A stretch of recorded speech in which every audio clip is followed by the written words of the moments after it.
Uh, Interestingly, today's topic is a little offbeat, but I think it's quite interesting. So if you shuffle across your childhood memories, you'll probably find some events where you are actually interested in observing the ants, observing curiously with those curious eyes and thoughts, and trying to figure out where are they actually going, what are their purpose, and if it, and even trying to play around with them. Uh, for me, I used to just block their path and see what are they, how are they actually responding.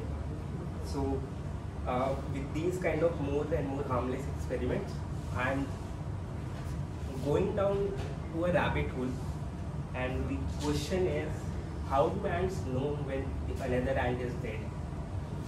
So this question was raised by Ed Wilson, one of the finest, eminent ant scholar in the world in 1950s. Yes, ant scholar, it's a thing apparently.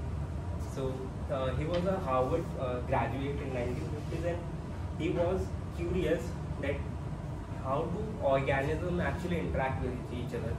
With humans, it's apparent that there is sight, there is touch, there is sense.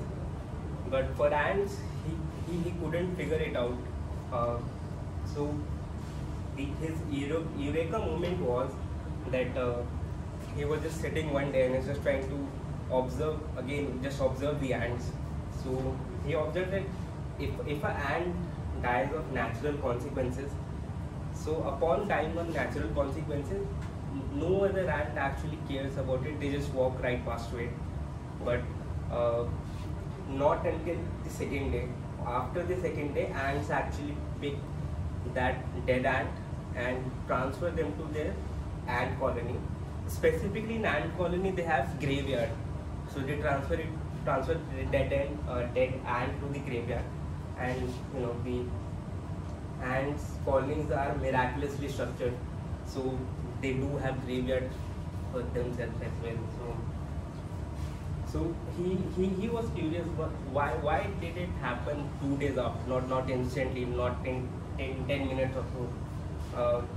Apparently he figured out that it takes 2 days for ant skin to decompose, and it releases a certain amount of chemical which is called oleic acid, and when it permeates in the environment, it allows the other ants to smell it and recognize. And by the way, ants actually interact via smell, so it allows other ants to figure out, okay, this is the deceased ant, we got to pick it up and transfer it to the graveyard, right?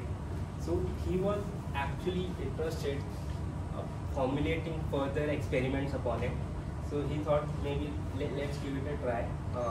So in one of the experiments, the thing was that a dead ant which was fresh ant, maybe one or 2 minutes, they deposited oleic acid onto it and observed what's going to happen. So a dead ant, so the nearby ants came, picked it up and placed it into the graveyard.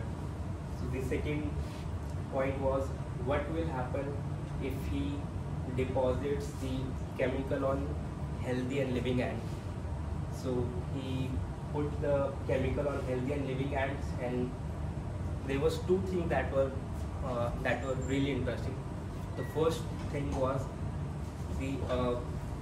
while the ant was still healthy and living, other ants perceived it as dead, picked it up and placed it into the graveyard.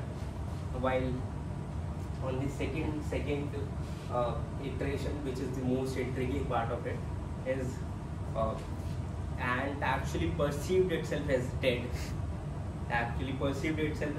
and walked its way through the graveyard, and it keeps on traversing in the graveyard until the chemical wore off.